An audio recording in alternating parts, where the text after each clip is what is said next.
Welcome to our channel. Today Bible verse in Tamil.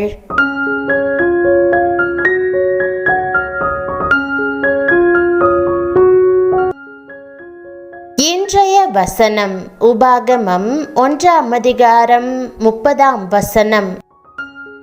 கிறிஸ்துவுக்குள் பிரியமானவர்களே, நம்முடைய ஆண்டவரும் இரட்சகருமான இயேசு கிறிஸ்துவின் வல்லமையுள்ள நாமத்தில் உங்களை வாழ்த்துகிறேன். இன்றைக்கு ஆண்டவருடைய வாக்குத்தத்தத்தை உங்களோடு பகிர்ந்து கொள்வதில் மகிழ்ச்சி அடைகிறேன். எல்லா அங்கலாய்ப்பிலிருந்தும் உங்களை விடுவிக்க ஆண்டவர் விரும்புகிறார். அதற்காக உங்களுக்கு முன் செல்லும் உங்கள் தேவனாகிய கர்த்தர் தாமே எகிப்தில் உங்களோடு இருந்து உங்கள் கண்களுக்கு முன்பாக செய்ததெல்லாவற்றை போலவும் வனாந்தரத்தில் செய்து வந்தது போலவும் உங்களுக்காக யுத்தம் பண்ணுவார் என்ற அருமையான வாக்குத்தத்தத்தை உங்களுக்கு கொடுக்கிறார். உங்களுக்கென்றே பொருத்தமாக அருளப்பட்ட மகத்துவமான வாக்குத்தத்தம் இது. கர்த்தர் தம் பிள்ளைகளை எவ்வாறு ஜெயிக்க வைக்கிறார் என்பதை வேதத்தில் பார்க்கலாம். இஸ்ரவேல் ஜனங்கள் எகிப்தின் அடிமைத்தனத்தில் ஒடுக்கப்பட்டதை கர்த்தர் கண்ணோக்கினார். அவரது கை எகிப்தியருக்கு விரோதமாக எழுந்தது. தெய்வீக அற்புதங்களாக 9 வாதைகளை அவர் கரம் அனுப்பியது. தண்ணீர் இரத்தமாக மாறி குடிக்க இயலாமற் போனது. பலவித வண்டுகளால் தேசம் கெட்டு போனது. மிருகங்கள் எல்லாம் செத்து போயின. கொள்ளை நோய் உண்டானது. தேவனுடைய கோபம் அவரது விரோதிகள் மேல் எழுந்து அவர்கள் தேவ ஜனங்களை விடுவிக்கும்படி செய்தது. தேவன் இடைப்பட்டதினால் எஸ்தரின் காலத்தில் ஜனங்களுக்கு விரோதமாக இருந்த கட்டளைகள் அவர்களுக்கு சாதகமாக மாறியது. அவர் உங்களுக்கும் அப்படியே செய்வார். அவர் மிகுதியாக, அற்புதமாக, உதாரத்துவமாக கொடுக்கிறார். தேவன் எல்லையில்லாத பெருக்கத்தை அளித்து ஆசிர்வதிப்பார் என்பதற்கு ஈசாக்கு 100 மடங்கு பலனை பெற்றுக்கொண்டதே சாட்சியாக இருக்கிறது. அதே போன்ற ஆசிர்வாதம் உங்களுக்கும் கிடைக்கும். கர்த்தர் யுத்தங்களை நடத்தி தமக்கு பிரியமானவர்களுக்கு தயவு காட்டும் வழி இதுவாகும். ஆண்டவரை எப்போதும் நமக்கு முன்பாக வைத்திருக்க வேண்டும். அப்போது அவர் தம் ஜனங்களுக்கு முன்னே சென்று அவர்களுக்காக யுத்தம் பண்ணுவார். ஆண்டவர் உங்களுக்கு முன்னே செல்லும் போது அற்புதங்கள் நடக்கும். தடைகள் எல்லாம் உடையும். அவரை துதித்திடுங்கள். அவருக்கு முன்பாக சந்தோஷமாய் இருங்கள்.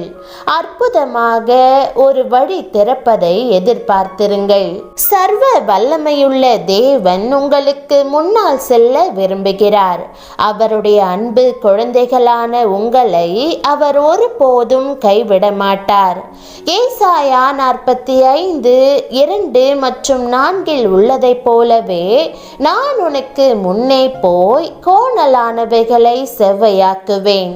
வெண்கல கதவுகளை உடைத்து இரும்பு தாழ்பால்களை முறித்து அந்தகாரத்தில் இருக்கிற பொக்கிஷங்களையும் ஒளிப்பிடத்தில் இருக்கிற புதையல்களையும் உனக்கு கொடுப்பேன் என்று கூறுகிறார். ஆம் பிரியமானவர்களே, உங்களுக்கு முன்பாக செல்லும் ஒரு தேவன் இருக்கிறார்.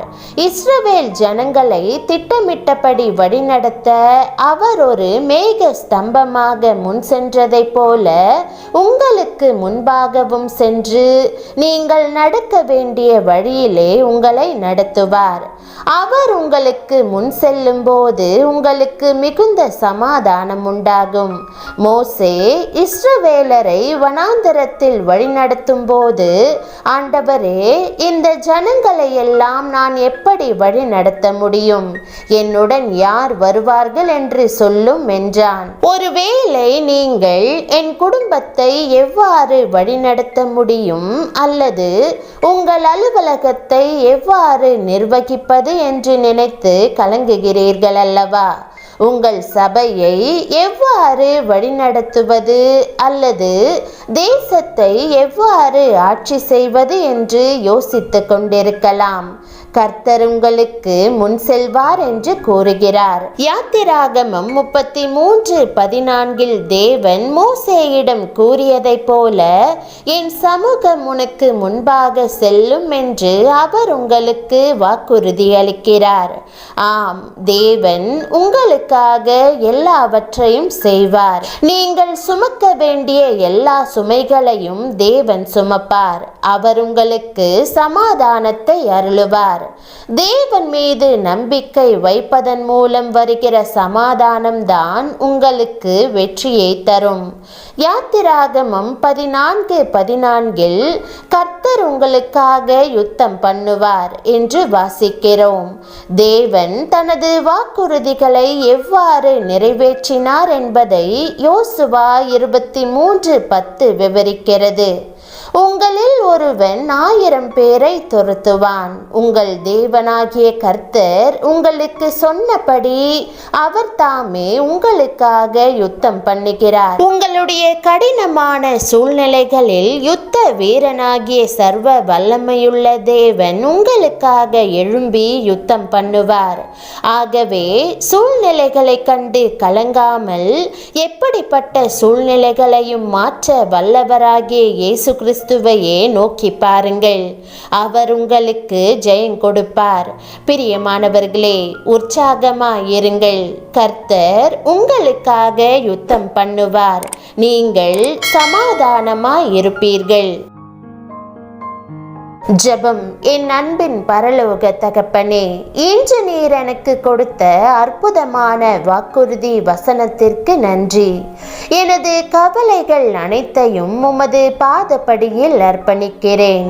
நீர் எத்தனை அருமையான தேவன்!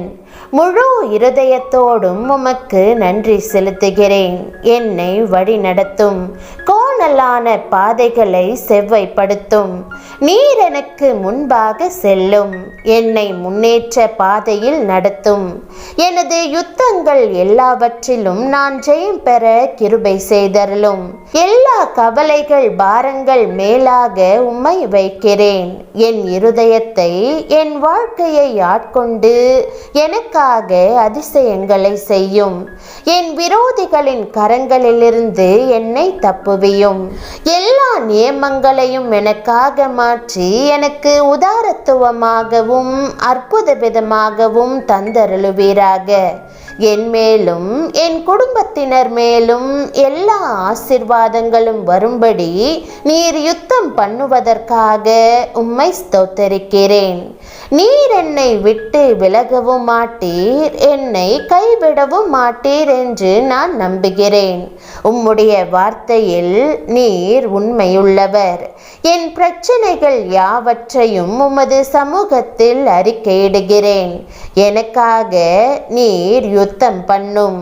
நீர் என்னோடு இருக்கிறீர் என்பதை என் எதிராளி அறிந்து கொள்ளட்டும்.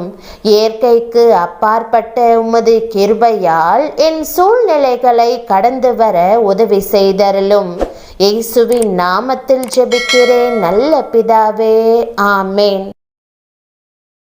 தேவனுடைய நாமம் மகிமைப்படுவதாக. ஆமேன்.